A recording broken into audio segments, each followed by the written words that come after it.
We are here at elevator number 6 at MAR, and there's a machine room right there. Now let's try this elevator in January 2019. I think there's something we should notice on this elevator today. January 2nd, 2019.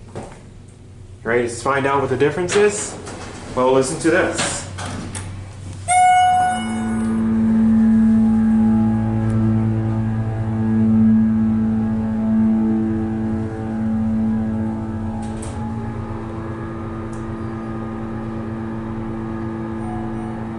That's right, they got a new pump on it.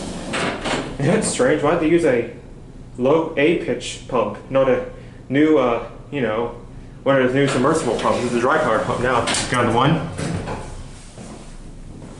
I think the reason they replaced it is because the other one burned out. And Otis did it too. It doesn't really matter who did it.